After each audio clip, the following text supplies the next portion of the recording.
Karen, is lunch ready yet? I'm getting hungry. Really? It's only 11 a.m.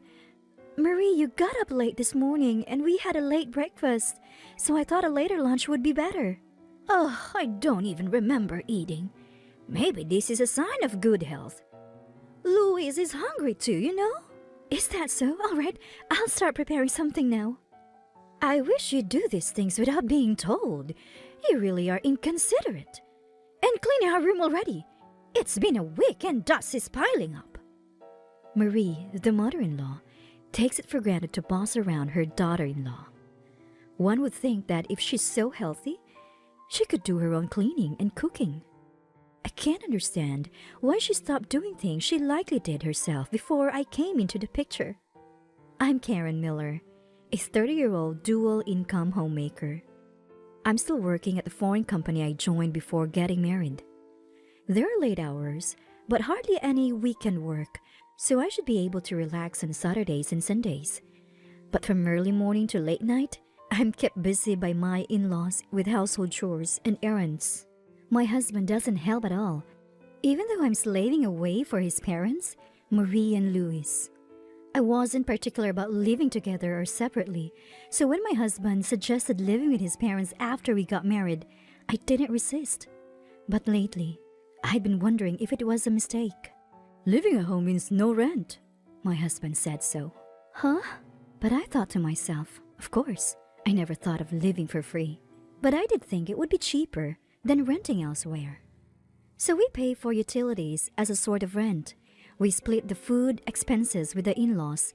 But since Louis and Marie, who are retired and at home all day, eat a lot for their age, it feels like we're paying more. Still, it's cheaper than renting an apartment. And since I was continuing to work after marriage, having the in-laws around seemed reassuring. I thought it would be easier if we shared the housework. When I work late, my husband has already finished dinner with his parents. It's easier than coming home late and having to cook, but there's never anything left for me. We both work, so I thought it was only fair that whoever can do the housework does it. Before we got married, my husband said the same thing. He said, "Housework is a piece of cake, leave it to me." So I thought he must have been doing various chores up until now.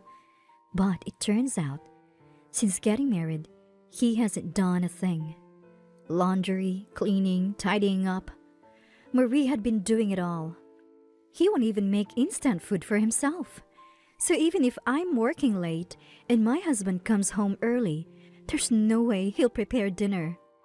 I should be grateful Marie's there. Otherwise, I'd have to cook when I get back. But it's disheartening that my husband doesn't say a word, even when my portion isn't prepared. And he never lifts a finger to clean up. The dirty dishes remain on the table, and the used pots and utensils are left in the kitchen. I end up cleaning up after meals I didn't even eat. Coming home tired from work, and then dealing with this is quite exhausting. My husband, having skipped dinner preparation, acts as if he's had it easy, which just adds to my frustration. In this house, everyone thinks it's natural for the daughter-in-law to do the cleaning and laundry. The in-laws don't even clean their own room. On my days off, chores pile up as if they've been saving them just for me. Sometimes I wonder if they're deliberately creating tasks for me. Louis is 68 and Marie is 65, but they are incredibly energetic and talkative. They seem more vigorous than me, so I wonder why they can't do the housework. Well, it's good that they're healthy. It would be much harder if they needed care. That's true, but listen, if it ever gets too much, come back home. You always have a place to return to here. Don't feel like you have to endure everything. If you want to escape, you don't have to suffer in silence. Mom, but you're also going through a lot, aren't you? Please don't overdo it either. Having Mom to listen to my complaints helps me keep going. But right now, I have another worry. My father, Sam, is ill and in the hospital. His condition doesn't seem to be improving. My parents are a close couple, and Mom visits him almost daily. I try to visit as much as I can, but between work and chores at my in-laws, it's hard. When I finally manage to visit, Dad looks so happy, which reassures me. But each time I see him, he looks thinner, and it pains me. Mom must be feeling the same way. Mom, are you resting enough? You look pale. I'm fine, dear. Just make sure to take care of yourself. I know. Mom smiles, but she really looks pale and lacking energy. I'm worried. It must be fatigue from caring for my father. Despite knowing about my father's hospitalization, my husband doesn't visit, and my in-laws act as if it's none of their concern, continuing to give me tasks. I'm not just a submissive daughter-in-law. I push back sometimes, especially with Louis, who often asks for annoying favors. Karen, can you massage my back? I am tired too, so that's not possible. Why don't you buy a massage machine or ask Marie or Austin? It's a daughter-in-law's job. I don't think so. Louis is fit enough to play golf and go to jazz bar, so he doesn't need that kind of help. Karen, I'm going to take a shower. Can you wash my back? No, ask Marie. It's not fun having an old lady to do it. What sort of fun is he talking about? Since Louis retired the year we got married, it's been like this. When I tell my husband, just wash his back, he unbelievably says, as if I haven't even washed my own father's back since becoming an adult. Louis is just an old man who's technically a relative. To be honest, it even feels creepy. 3 years into the marriage, despite what I thought was fate, I'm dealing with in-laws who dump chores on me, a husband who doesn't help, and no signs of improvement. My own family is ill, and he doesn't even seem concerned. Maybe it's time for me to go back home and take care of my dad with Mom. My husband then says, I've got a business trip for a week starting this weekend. Really? Don't contact me unless it's emergency. It's embarrassing to get calls from my wife all the time. Understood. I wouldn't contact him unnecessarily anyway. I'm also working. I'm not that free, and I've never called him at work before. 2 days after my husband left for his trip, on a Monday, I got a call from Mom while at work. She has never called me at work before. I immediately think something's happened to Dad and answer in a panic. Karen, Sam's condition has suddenly worsened. Mom's voice crying on the other end echoes in my ears. My legs start to tremble. I'm coming right away, Mom. I tell my boss, who says, Go now. I rush to the hospital by taxi, but I'm met with a cruel reality. Mom's not in Dad's hospital room. Oh, Mrs. Miller, you've just arrived? Where's Mom? I ask, to which the nurse looks down, visibly uncomfortable. Well, my heart pounds. Where is my mother? She passed away. What? For a moment, I couldn't comprehend what I was told. I had rushed to the hospital after receiving a call from Mom about my father's critical condition. But now, they were saying Mom had passed away. It didn't make any sense. This way, please. The nurse led me to another room with just one bed. Dimly lit, someone was lying there. But it couldn't be Mom. Yet, as I approached with trembling legs, the face I saw was unmistakably my mother's. Silent, motionless. Mom was there. How could this? The nurse explained that after calling me, Mom had returned to my father's room. A while later, they found her collapsed over the bed, still holding my father's hand, already lifeless. Perhaps a heart attack. As the nurse spoke, another nurse appeared. Mrs. Miller, your father! At the same moment, I returned to my father's room. He passed away. No way! No way! I felt as if all strength had drained from my body. I couldn't understand what had just happened. Both my parents gone, just like that. It was too surreal to believe. I stood there, stunned, for what felt like an eternity. I need to tell Austin. In a daze, I remembered to contact Austin. Shaking, I took out my phone and called him. As the phone rang, the reality of my parents' death hit me, and I couldn't stop the tears.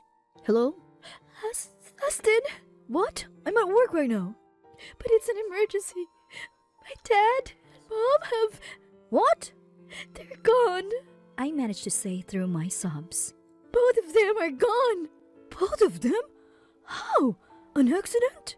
No, but I don't know what to do.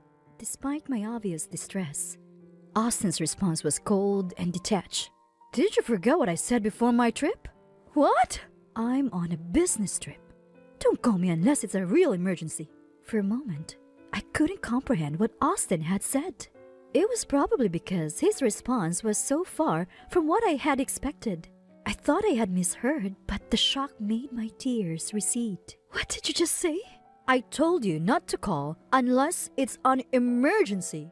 My parents just died. Isn't that an emergency? If they were about to die, maybe. But what's the point now? That's not an emergency. What are you talking about? You're coming home, right? Why? It's too late. I'm busy. Goodbye. Austin hung up, and no matter how many times I tried, he didn't answer again. Then I called Marie. Marie, my parents passed away. Oh? I thought it was just your father who was sick. Yes, but both of them. Well, isn't that nice? They were such a loving couple. Better for them to go together. What? You know, they say loving couples go to heaven together. They must be happy. How can you say that? Well, you'll be busy now with the wake and the funeral, but it's good you can do it all at once. Louis and I won't be attending. What? We don't want to risk our health. Leaving people's health is more important, you know. In that moment, I realized the saying like father, like son was true. But it brought me back to reality. I informed my supervisor about my parents' passing. Unlike Austin or my in-laws, my superior, through a stranger, showed genuine concern. He even helped me arrange the funeral at the church. Without him, I would have been completely lost. Despite Austin's words, I thought he would return for the funeral, but he never did. Thanks to my supervisor, colleagues, friends, and relatives, I was able to say goodbye to my parents. And the real sorrow hit me after the funeral, when I returned to my parents' house and faced their photographs alone. I never imagined they would both pass away so suddenly. I couldn't believe that. This is like a bad dream. I'll wake up to the same routine as before. I talk to their photos. This can't be true, Dad, Mom. It's not fair to leave me alone like this. I held their pictures and cried like a child. After crying, I realized the harsh reality. Austin, who didn't bother to show up, and in-laws who didn't even attend the funeral. I had no family left to support me. Anger towards Austin began to build up. How could a husband not rush to his wife's side at such a time? Saying such things during work, that's not normal. I was prepared for what was to come. 5 days after the funeral, 3 days later than planned, Austin returned, acting as if nothing had happened. I couldn't understand how he could be so indifferent. So your parents' funeral is over, huh? Of course. What do you think? Well, I extended my trip by 3 days to avoid the funeral hassle. Must have been fun for you. It's work, not fun. But you're lucky now. No need to worry about your parents' old age. Any insurance money coming in? Austin's face had a smile. He seemed almost inhuman. I wondered if he was an alien, unable to understand human feelings or words. Are you serious? Yeah, how much of that money do I get? What? Of course, right. A wife's money belongs to her husband. I felt tears coming again, wondering why I married such a man. When I stayed silent, Austin looked around the room. He finally seemed to notice the change in the house. What? The house seems so tidy. I cleaned it up, like you did with your parents. His insensitivity made my fists clench. How far can this person test one's patience? How could he not offer a single word of comfort to his grieving wife? But he was clueless about reality. It was time for me to make him understand. I took a deep breath and looked up at Austin. I'm going on a long business trip. Take good care of Louis and Marie. What? Austin seemed confused, looking around the house, still nothing grasping what I meant. But where are Mom and Dad? Did they go shopping? You just realized they're not here? Where did they go? To the hospital. They hurt their backs. While I was away from my parents' funeral, my in-laws tried to move a very heavy piece of furniture from my room to theirs and ended up with lower back strains. When I returned, they were in agony, unable to move, having gone without food or water for 2 days, unable to even go to the bathroom. I wondered if this was some kind of divine retribution. I called an ambulance, but didn't accompany them, explaining we weren't related. Emergency vehicles don't allow non-relatives to ride along. I gave the paramedics Austin's number, but knowing him, he probably didn't answer unknown calls. Why didn't you contact me? Well, you didn't come back even when your parents-in-laws passed away, so I assume you wouldn't for a back injury. Don't equate your parents with mine. Your parents are strangers, but mine are family. Oh, I see. That's reassuring. Then you'll take good care of them. What do you mean by take care? If they're immobile for too long at their age, they might end up bedridden. Austin started trembling. That's not true, right? You'll do well taking care of your precious parents. I have an important business trip. Our parents are in trouble. And you're talking about business trip? Are you even my wife? What? I glared at Austin. Which mouth is he speaking with? How dare he, who ignored his own in-laws' death, say that to me? But I learned from you that business trips are more important than family emergencies. That's different. He never imagined his own parents in such a situation, especially during his important business trip. If I had been treated well by my in-laws, I might have felt obligated to care for them, but unfortunately, I felt no such inclination. I can't bother with others. Besides, like you said, my parents were family, but yours are strangers to me. Aren't you my wife? And what are you? Weren't you my husband? Even your colleagues were shocked. Colleagues? What are you talking about? Your boss attended the funeral. I had called Austin's company when I couldn't reach him, suspecting something. When I explained that my parents had passed away and I couldn't contact Austin, I learned he wasn't on a business trip, but had taken paid leave. Austin lied and went somewhere. Why he lied was clear. He emphasized not to contact him, probably because he was with someone he'd be troubled to be seen with. You were on leave, not a business trip. Where did you go? And with whom? That is... Your colleagues were also wondering where you were during my parents' funeral. You'll probably be asked when you return to work. Austin turned pale. Taking leave isn't a problem, but being unreachable in such a crisis is. He'll have a hard time explaining that. Plus, he's potentially bedridden in-laws. He probably just woke up to the reality waiting for him after his enjoyable trip. Anyway, you deal with my parents. It's your job as my wife. I've decided to stop being your wife. I'm here to tell you that. And my long trip is not a lie. I don't lie like you. What do you mean, stop? I'm divorcing you. I handed him the completed divorce papers. My things are already at my parents' house. Then who will take care of my parents? That would be their son, you. I can't do it. That's none of my concern. Leaving his son Austin behind, I returned to my parents' house. I had checked Austin's computer, finding plenty of photos of him with another woman and evidence of their trip together. I printed everything out, making the divorce process straightforward. I naturally demanded compensation from Austin. His affair and absence from my parents' funeral became widely known at his workplace, leading to criticism from his boss and colleagues. He became uncomfortable at work and eventually resigned. The conflict over the compensation claim and his resignation from work led to his affair partner leaving him. A month later, my former in-laws were discharged from the hospital. They're now homebound, living mostly in bed due to their refusal to do any rehabilitation.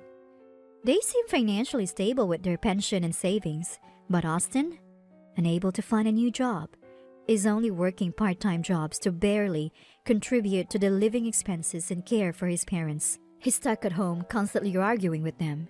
He called me once, crying, begging me to return, but I refused. My former in-laws also reached out, claiming that Austin's care was inadequate and asking me to return and take over. When I suggested hiring a home health aide with their funds, they refused, wanting to save money without knowing how long they need it. Their words, as if expecting me to take care of them cheaply or even for free, made me realize they haven't changed at all. I never want to be involved with them again. I still cry when I think of my kind parents, but I know that constant tears won't let them rest peacefully in heaven. Once I complete the memorial ceremony for my parents, I plan to go on a long-term overseas assignment. I'm ready to move on and give my best, keeping my parents' memories close and living life positively with a smile.